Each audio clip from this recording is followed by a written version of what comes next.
ಸ್ನೇಹಿತರೆ, ಒಂದು ಕುಂಬಳಕಾಯಿದು ಬಳ್ಳಿ ಬಂತು. ಕುಂಬಳಕಾಯಿದು ಬಳ್ಳಿ ಬಂದು ಇದರಲ್ಲಿ ಕುಂಬಳಕಾಯಿ ಆಗಿದೆ ನೋಡಿ. ಈಗದು ಡ್ರಾಗನ್ ಫ್ರೂಟಿನ ಗಿಡ, ಅದಕ್ಕೆ ಹಪ್ಪಿಕೊಂಡಿದೆ ಎಲ್ಲ ಈ ಗಿಡ ಎಲ್ಲ. ಕುಂಬಳಕಾಯಿ ಆಗಿದೆ ಇಲ್ಲಿ ನೋಡಿ. ಇದು 5-6 ಕುಂಬಳಕಾಯಿ ಆಗಿದೆ ಇದರಲ್ಲಿ. ಆಗ ಸ್ವಲ್ಪ ಜಾಗ ಇದ್ರೂ ನಮಗೆ ಆಗ್ತದೆ ಅಂತೇಳಿ ಆಗ್ತದಲ್ಲ ಗಿಡದಲ್ಲಿ. ಈ ಟೈರ್ನ ಒಳಗೆ ನೋಡಿ 2 ಕೂತಿದೆ ನೋಡಿ ಟೈಟ್ ಆಗಿ. ಇಲ್ಲಿ ಕಾಲು ಕಷ್ಟ. ಏನು ಹಾಕಲಿಲ್ಲ ನಾವು, ನೀರೊಂದು ಹಾಕ್ತಾ ಇದ್ದೇವೆ. ಏನು ಹಾಕಲಿದೆ ಇದಕ್ಕೆ ಕಾಶಿ ಕುಂಬಳ ಅಂತ ಹೇಳ್ತಾರೆ. ನಮಗೆ ಪೇಟೆಯಿಂದೆಲ್ಲ ದೊಡ್ಡ ದೊಡ್ಡ ಕುಂಬಳಕಾಯಿ ಸಿಕ್ಕುದಲ್ಲ, ಇದು ನಮ್ಮ ಊರಿನ ಕಾಶಿ ಕುಂಬಳ.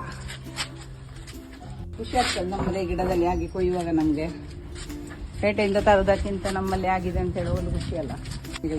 6 ಕುಂಬಳ ಬಂದಿದೆ, ಇನ್ನೊಂದು ಹಾಕಿಟ್ಟಿದ್ದೇನೆ ಗಿಡದಲ್ಲಿ.